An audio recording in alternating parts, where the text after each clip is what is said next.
My fiancée, for the sake of her male best friend, abandoned me at our engagement ceremony. I had a sudden awakening and resolved to let go.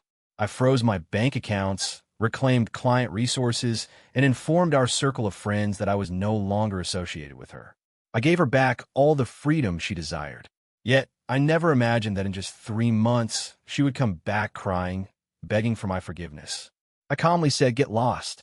Gui Han, the engagement is postponed. I need to go to the airport." Qin Yanran spoke these words lightly, as if she were commenting on the weather. I blinked, staring at her in disbelief. "What did you say?" I blinked, staring at her in disbelief. "What did you say?" I said, "The engagement is postponed for a few days. Du Liang is back, and I need to pick him up." In the room, the makeup artists, sensing the tension, quietly left. I struggled to control my anger, calmly stating, "The invitations have been sent, the guests have arrived, and the venue and preparations are all done. All that's left is for us to go down and complete the engagement ceremony." "I told you, Du Liang is back, and I need to pick him up." Qin Yanran interrupted me impatiently. "The ceremony hasn't started yet. Can't you just tell them to go home and come back in a couple of days? I am your fiancé. Why would you postpone our engagement for an unrelated man? Du Liang is my best friend, my male bestie." I was almost laughing from sheer anger. "And what about me? I'm still your fiancé, yet you're abandoning me to go to another man." Her eyes flickered, as if she realized something, and she softened her tone. "Du Liang has been out of the country for 3 years. He's unfamiliar with things here. He doesn't know anyone. I'm the only one who can help him. Ihan, you understand, right?" "I don't understand," I said, my heart filled with sorrow. "You told me before that you two were no longer in contact, but now you're telling me you're going to him? Guihan, are you doubting me?" I was stunned and about to retort. "I've been with you for 3 years. I promised you I wouldn't contact him, and I haven't. Today is just an exception. He really has no one else to help him. I'm helping him as a friend. What's wrong with that?" Qin Yanran appeared exceptionally angry. "You, as my fiancé, instead of being understanding, are suspicious of me. Well, let me tell you, I have to go today." She turned her head, her high heels clicking on the floor, and strode away. I stood there, and after a while I took out a gift box from my pocket. I opened it, and inside was a diamond ring. A ring, perfectly fitted for Qin Yanran's right ring finger. To prevent any public outcry, I spent the entire day smoothing things over from top to bottom. Afterward, I rushed home without stopping. Qin Yanran, smelling of steam and wrapped in a towel, was drying her hair. She wore an oversized white shirt, revealing her long, pale legs, sexy yet innocent. She seemed to have just gotten home herself. "Guihan, I maxed out that new card today. Remember to top it up later. There's 50,000 on that card. I just put it there yesterday." "So, you made me angry today." Seeing her completely oblivious to what she had done, I just felt numb. "Me? Make you angry?" She pouted. "Okay, I know you didn't mean to. I won't hold it against you. But Du Liang is planning to come back to China to develop his career. His art exhibition needs investment. Not much, just 3 million. Just transfer the money to my account later." 3 million? Not much. I was just about to have a serious talk with Qin Yanran about what happened today. But then a phone rang. Qin Yanran's face lit up with joy. "All right, Han, I'm tired today. Let's talk tomorrow," she said, turning and going into the bedroom. I was about to follow her to argue, but a crisp ding-dong interrupted my thoughts. The sound came from Qin Yanran's laptop on the dining table. On the screen, a WeChat account I didn't recognize was logged in, but the profile picture of the person sending messages to this account was extremely familiar. Du Liang. 3 years ago, Qin Yanran deleted this profile picture in front of me. 3 years later, I saw this profile picture again on Qin Yanran's computer. A strange unease and panic washed over me, as if a long-hidden secret had finally revealed itself. Perhaps before I came home, Qin Yanran had been chatting with Du Liang on her laptop, and then she forgot about it. Just now, a message Du Liang sent her synced with a WeChat logged in on the computer. Undoubtedly, this unfamiliar WeChat account must be Qin Yanran's other account. With this thought, I quickly scanned through the chat history with Du Liang. She was cautious, backing up and deleting the records after every chat. But unfortunately for her, I'm a programmer. I swiftly recovered the deleted chat logs. The record started 3 years ago, the very first month Qin Yinran and I officially became a couple. From a few messages a week, it escalated to the point where every moment, every minute, every second I spent with Qin Yinran was intertwined with Du Liang's shadow. The few good quality ties she gifted me were recommended by Du Liang. The time she researched European landscapes were prompted by Du Liang's sharing. Her casual praise of European gentlemen stemmed from Du Liang's influence. Even her leaving the engagement ceremony was due to Du Liang telling her to test if a man truly loves you depends on how far he'll go for you. Only those who unconditionally accept you truly love you. Du Liang, Du Liang, Du Liang. During the time I believed we were most in love, the topics we shared were merely reflections of another man. This realization sickened me. What are you doing snooping on my computer? Qin Yinran shrieked, snatching the laptop from my hands. Are you a pervert? I gave a bitter laugh. So, you've abandoned me for one sentence from him? You told me you wouldn't contact him anymore, but in reality, you two were together all along. Isn't that how it should be? If you love me, you should unconditionally accept me, the people around me, everything about me. If you can't even do this, how can you say you love me? She declared self-righteously. I'm very dissatisfied with your performance today. The engagement is postponed. I need to test you further. My heart emptied bit by bit. I reached up and touched my chest. True heartbreak. It turned out felt like nothing at all. In that case, let's not get engaged. Qin Yinran froze. What did you say? I said, we're breaking up. My gaze met hers, my voice resolute. Qin Yinran, from now on, we have nothing to do with each other. Do you even know what you're saying? Gui Han, say that again. I've made myself clear. You have one night to pack. Be out of my house before I return tomorrow. I had never spoken to Qin Yinran in such a harsh tone. It was clear I was utterly disappointed in her. Qin Yinran seemed quite displeased with my attitude. Fine, I'll leave. It's not like I wanted to live here in the first place. You begged me. Gui Han, don't regret this. When you come crawling back, it won't be as simple as 3 million. Don't let the door hit you on the way out. She snorted, flipped her hair, didn't bother packing anything, and left with a swagger. I didn't say another word. The news of my breakup with Qin Yinran hadn't been made public yet. I'd only told my close friends. Upon hearing it, they all clamored to celebrate with me. We decided to hit a bar.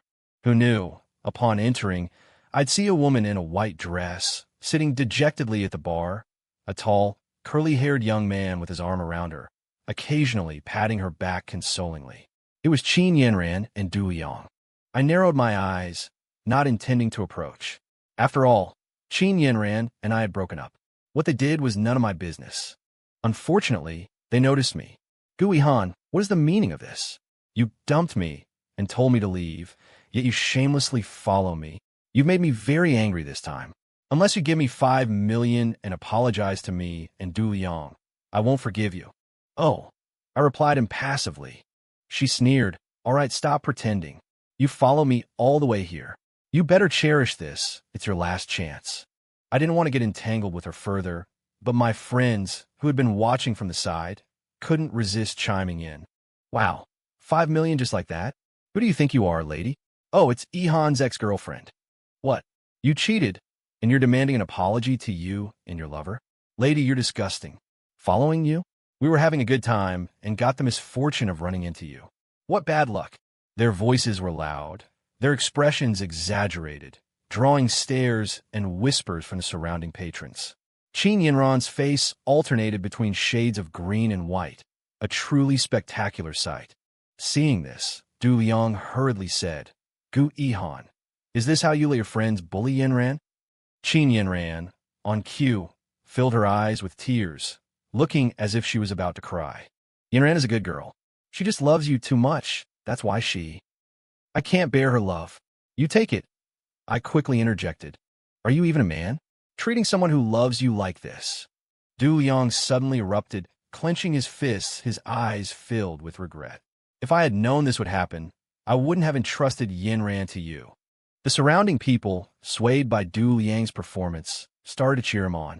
Watching their theatrics continue, my annoyance grew. I was about to tear into them and expose their affair when a pleasant female voice rang out. Mr. Gu and his friend are my guests. A stunning woman with a cool demeanor emerged from the crowd. There seems to be a slight misunderstanding with Miss Chin. She smiled faintly at Chin Yinran beside her, then turned to the onlookers. I apologize for interrupting your evening. As compensation, all drinks are half price tonight. The crowd cheered and dispersed. Chin Yinran glared at the woman and then turned to me. Ihan, what's your relationship with this woman? Miss Chin, I replied indifferently. We've broken up. I won't interfere with your life anymore, and I hope you'll show me the same courtesy. Also, since you haven't moved your belongings out, I've arranged for housekeeping to pack them. They should be delivered to you within 2 days. Ihan, I know you're jealous of me and Du Liang, so you deliberately found this woman to spite me, right? Chin Yinran asked anxiously. There's really nothing going on between Du Liang and me. Don't be so angry with me. I'll be very upset. She lowered her head, shoulders trembling, looking utterly pitiful. This was her usual tactic when she angered me during our relationship. Whenever she put on this innocent act, all the blame shifted to me. No matter how angry or hurt I was, I had to tolerate it unconditionally, apologize, and accept any demand she made, even if she was the instigator and I was the victim. Now, seeing her put on this familiar act, I felt no pity, only deep disgust. Chin Yinran, I don't know if you're deliberately pretending not to hear me, but I've made myself clear. This is a gathering with my friends. Please move out of the way. Chin Yinran's expression turned to anger. Gui Han, don't push me too far. Who do you think you are? You're just a dog who's been licking my boots for 3 years. I give you scraps when I'm happy, and when I'm not, you just wag your tail around me. Just you wait and see who regrets this. With a stomp of her foot, she stormed off, Du Liang close behind. My expression remained indifferent, but a pang of pain stabbed at my heart. Are you all right? The beautiful woman who had rescued me looked at me with concern. Seeing my puzzled look, she smiled and explained, My name is Xiaomon. I'm the owner of this bar. I saw some commotion over here and came to check. I shook my head, indicating I was fine. The incident had dampened my friend's celebratory mood. But unexpectedly, during our conversation, we discovered that Xiaomon was an alumna of our university and was remarkably familiar with my college days. The bachelor party transformed into a university reunion. Xiaomon, despite her cool exterior, possessed an elegant demeanor, wide-ranging interests, and could converse on any topic. She was also a surprisingly good drinker and quickly hit off with my friends. This surprised me, as they had expressed strong disapproval of my relationship with Chin Yinran. To avoid conflict, I had gradually distanced myself from them over the past 3 years. However, watching my friends and Xiaomon chatting animatedly, faces flushed with drink, a smile spread across my face. Fortunately, I had come to my senses. It wasn't too late. The party buzzed until midnight. Just as I arrived home, I saw the housekeeper. Behind her stood Chin Yinran's packed luggage. Sir, Miss Chin's things are all packed. This gift box was found in Miss Chin's drawer. Judging by its condition, Miss Chin cherished these things, so I kept them together. She opened a gift box, neatly displaying expensive watches, perfumes, and jewelry. These were all gifts I had given Chin Yinran, each carefully chosen. I was touched that she had treasured them so much. The housekeeper then turned and brought out a shabby tin box. This was found under Miss Chin's bed. It seems to be some worthless handmade toys. The tin box looked like it once held food. Due to its age, the paint had chipped, making it look dilapidated. Opening it revealed scattered small wooden carvings. My gaze fell upon a wooden carving of a girl with a ponytail, and my thoughts drifted. Wood carvings again? Can't you give me something else? Wow, the latest handbag. Ihan, you're so good. A wooden doll? Of course I remember. How could I forget? Don't overthink it. I don't use it because it's too precious. I want to keep it safe. Never mind the wood carving. What's the gift this time? A watch? A handbag? Or the latest dress? Chin Yinran's stammering was still vivid in my mind. Thinking back, her behavior was full of holes. But why hadn't I noticed anything? No, perhaps I had, but I just didn't want to pry too much. Gently brushing the dust off the doll's face, my eyes grew cold. Leave these here. Let her leave with just what she came with. If she didn't want them, then she could have nothing. That night, I posted on my social media, "Long live singlehood," attaching a photo taken with friends at the bar. Within seconds, a comment appeared. Xia Amon. Congratulations on escaping the sea of misery, smiling face JPG. More comments quickly followed, making me smile. Gui Han, start your new life. Sweet dreams. My 3-day engagement leave ended early. Not that I needed it. It was all for show for Qin Yinran. I'm the sole heir to the Gu Corporation, a secret I plan to reveal as a surprise after our engagement. Even my parents, who initially opposed our relationship, were persuaded to attend. I'd arranged the most romantic, extravagant ceremony, inviting everyone important to me to witness it. Too bad Qin Yinran didn't show. Afraid I'd have her stopped at the main entrance, she slipped out the back. She missed the meticulously crafted event, missed meeting guests who represented invaluable future connections. But I wasn't disappointed. I felt relieved. Send me a copy of my client list, including Qin Yinran's.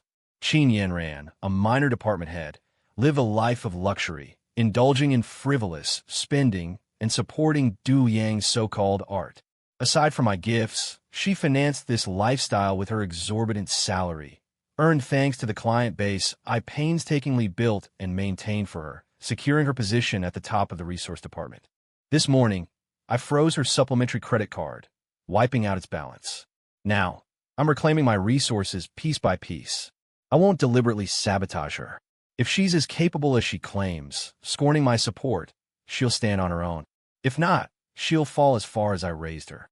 My father wanted to hone my skills, started me at the bottom of the company. That's where I met Qin Yinran, fell in love, and pursued her for over 4 years. Now, I'm clear-headed, familiar with the company's workings, and taking over management duties from my father.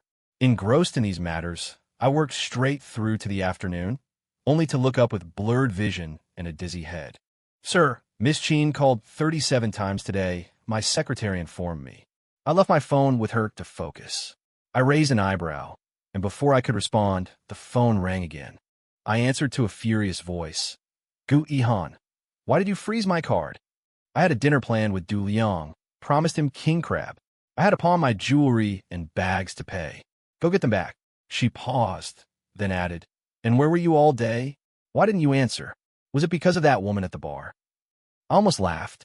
Miss Qin, I won't pursue the previous charges on that card, but we broke up 2 days ago. Continuing to use it so freely is inappropriate. That woman has a name. It's Xiaomon. Show some respect. You have no right to interfere in my affairs. Don't call me again. I hung up and blocked her number without waiting for a reply. Disregard anything related to her from now on. Yes, sir. I heard that Qin Yinran had deliberately postponed her vacation by 2 days to welcome Du Liang, who had come from abroad.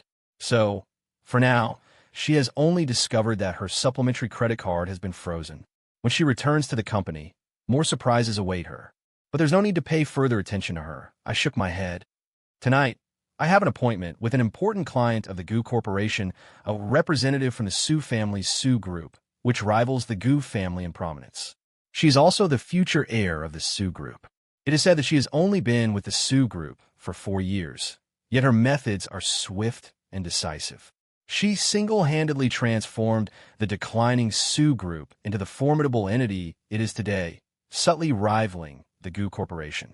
She is an extremely formidable character. She maintains a low profile, and there is virtually no information about her online. All I can do is thoroughly research the project, prepare a foolproof plan, and negotiate with her. If I can secure this project investment for the Gu Corporation, then with this achievement, even though I am not the sole heir, I can gain the approval of the old guard at the top. Before the meeting, I had imagined countless times about the legendary representative, but I never expected. Xiaomon. Xiaomon was dressed in a white professional suit, her long hair tied up, appearing less aloof and more capable. She smiled slightly and nodded. Long time no see, Gu Yihan. You are the representative of the Su Group, the future heir? That's what their vote decided. I was a bit dazed, then today's project. We agreed to cooperate. I was stunned. I haven't even started introducing it. Xia Amon said earnestly, if you are in charge, I have complete faith. But why? You seem to know me well, but I have no recollection of you. Given Xia Amon's temperament and looks, if I had met her, I wouldn't have forgotten. It was during a high school club activity one summer. I was just a new member of the club, and you were the vice president of the wood carving club. You guided me, stroke by stroke, to carve my first wood carving. It was of my mother. Sia Amon's beautiful phoenix eyes stared intently at me. And that day, for the first time since my mother's death, I spoke, "Thank you." Only now did I realize my unintentional act of helping someone had allowed a girl, who had closed herself off for 7 years after her mother's death in a car accident, to open up again and embrace the world. This is the second wooden doll I carved later. I wanted to give it to you as a gift, but I never had the chance. Xiao Amon took out a wood carving from the bag beside her. It was crudely made, barely recognizable as a boy. It's indeed a bit ugly. I've carved better ones since then. How about I? Thank you. I reached out and took it, solemnly saying, I like it very much and will definitely keep it safe. News of my partnership with the agent of the Sue Group quickly spread throughout the company. My father was also very pleased, and at the celebration banquet, he announced my true identity and officially handed over the reins of the Gu Group to me. When Qin Yinran returned to the company after her leave, it was already a different world. Why? Those are my clients, my resources. Why shouldn't they be counted as mine? What benefits did Gu Yihan give you to make you fawn over him like this? Just as she entered the department, I heard Qin Yinran yelling at the minister, very dissatisfied. When her eyes caught sight of me, she stormed over even more angrily. Gu Yihan, are you even a man? We broke up, fine, but do you have to deliberately steal my clients and tell your people to make things difficult for me? Her voice was so loud that everyone in the office could hear. With just a few words, she painted me as a petty man who, after breaking up with his girlfriend, continued to harass her and use his position for personal gain. Before, her schemes might have worked, but now, she was nothing more than a clown. These are the records and invoices I've kept over the years to maintain client relationships, clearly stating where, with whom, and what was done. You claim those are your clients, so where's your proof? Do I need to call them one by one and ask if they've been dealing with you, Qin Yinran, or me, Gu Yihan? Qin Yinran lowered her head guiltily, stammering and unable to say anything coherent. I snorted coldly and continued. Also, you get what you are capable. I won't deliberately make things difficult for anyone, nor will I be overly generous.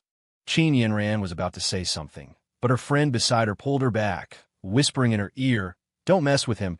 Gu Yihan is the crown prince of the Gu family, the future heir. He just secured a major project with the Sue Group the day before yesterday, a huge accomplishment for the company. Hearing this, Qin Yinran's eyes widened, staring at me in disbelief. You're President Gu's son. All along, she had thought I was just an ordinary, small-time manager in the company. The sudden revelation that I was the sole heir to the Gu Group was a huge blow to Qin Yinran. But I guess she was also regretting not having snagged me, the Golden Bachelor. After that, I paid no further attention to her, focusing entirely on the collaboration with the Sue Group. I only heard that Qin Yinran had been very unfocused at work lately. The rivals she had offended with her usual arrogance were now taking every opportunity to step on her. In the 2 weeks since her return, not only had she failed to secure any new clients, but she had also messed up several deals. She had already received a warning from upper management, and if she continued like this, she would have to resign. Her days were very difficult. Perhaps it was the warning, but Qin Yinran suddenly settled down. I wouldn't say she was outstanding at work, but she was diligent enough to get by. It's just that she started appearing in front of me more often, for no apparent reason. In the break room, the company cafeteria, even the restroom, I'd coincidentally bump into her. Originally, I planned to officially take over as president and move to the top floor office after finishing and handing over the project at hand. But now, the frequent encounters with Qin Yinran made me sick, forcing me to speed things up. Oh, Yihan, what a coincidence we meet again. Just as I was thinking this, I entered the garage and saw Qin Yinran standing by my car, waving at me vigorously, a radiant smile on her face, like an innocent girl. This was the early Qin Yinran. Back then, among the new batch of interns, I noticed the bright and cheerful Qin Yinran at first glance. She was like a blazing sun, fiery and passionate, and I, like a moth, abandoned everything to fly towards her. I wanted to use everything I had to protect her pride and passion, but I never expected that this sun would extinguish its own light amidst the extravagance and luxury. So now, who is she trying to attract by igniting her own light? I couldn't care less. I walked past Qin Yinran as if she were invisible. Seeing this, she hurriedly grabbed me. I know next Monday is your birthday. Didn't you always want me to spend it with you? I think I can this year, and I can take the opportunity to meet your parents. I've already invited man. You know you're talking about the past. Qin Yinran, wouldn't it be better to face reality? Qin Yinran took a few deep breaths. I know, you and man are doing well lately, and I don't want to disturb you. I just want to celebrate your birthday one last time. Is that okay? Her eyes showed a hint of loneliness and helplessness. Ihan, I really don't know why I became like this. I didn't want to. I know I hurt you, and I'm very sad too. This is the last time, okay? I just want to quietly look at you one last time. I looked Qin Yinran up and down, thought for a moment, and said decisively, fine. After saying that, I opened the door, got in the car, and started the ignition, all in one smooth motion. Qin Yinran stared at the exhaust of my car, the corners of her mouth twitching. The smile on her face instantly vanished, replaced by a look of hatred. Angrily, she threw the milk tea in her hand onto the ground. I saw this scene in my rearview mirror without surprise. In that case, she must have a purpose for trying so hard to get close to me. Thinking of this, I made a phone call. Hello, it's me. I want you to help me investigate something. At the birthday party, as the protagonist of tonight's banquet, I was still in my room on the second floor. Knock, knock, knock. Come in.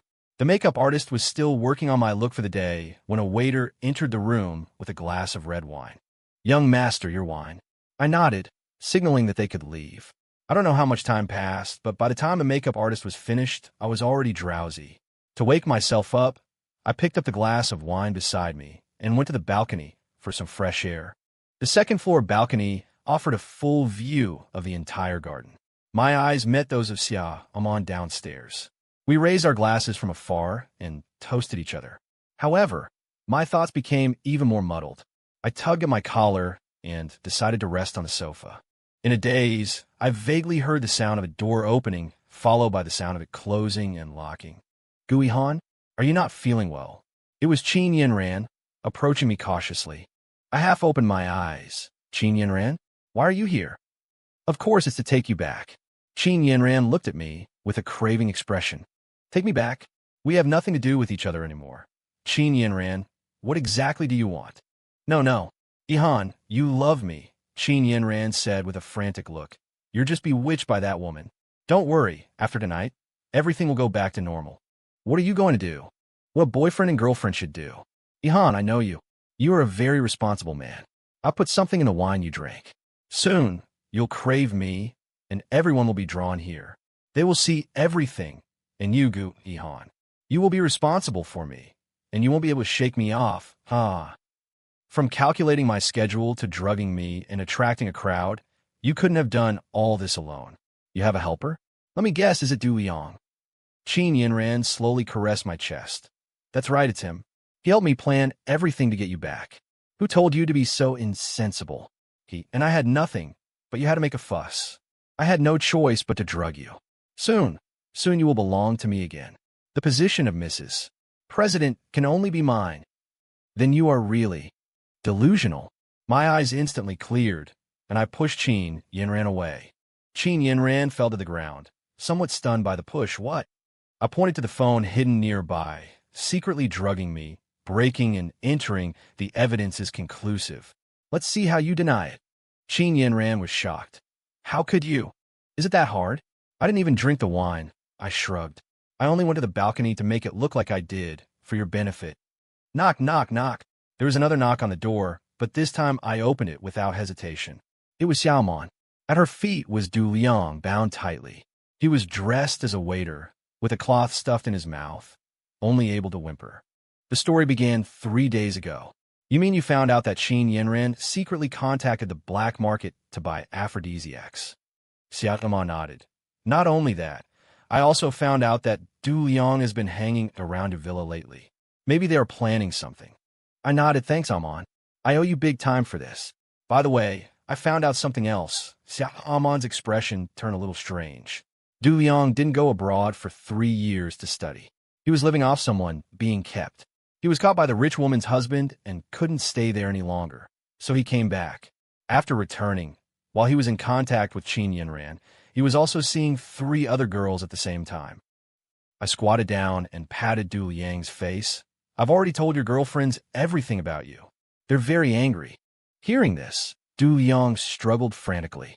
I smiled and said, "Don't worry, we'll untie you in a bit." Meanwhile, Qin Yinran was completely stunned by the overwhelming information. I pulled the cloth out of Du Liang's mouth, and before he could speak, I poured the rest of the red wine into his mouth. Then, while he was still dazed, I untied his ropes and left with Xiaomon. That day, everyone opened their doors and was stunned to see Du Liang and Qin Yinran naked and entangled. I immediately called the police. When the police took them away, Qin Yinran looked terrified, but from time to time she would laugh out loud, claiming to be the president's wife. Later, I heard that Qin Yinran was fired, and then I heard that Qin Yinran went to Du Liang to hold him responsible, but he refused, saying she deserved it, and that he was only contacting her for fun and didn't want to take responsibility. Finally, I heard that one of Du Liang's girlfriends was 3 months pregnant and was accidentally pushed down the stairs by Qin Yinran, resulting in a miscarriage. Du Liang, in a rage, stabbed her 3 times in the stomach. Fortunately, her life was saved, but she could never conceive again. Du Liang was convicted of intentional injury and went to jail. And, at the very end, I successfully took over the Gu Corporation, and together with Xiaomon's Su Corporation, we joined forces and climbed to the top.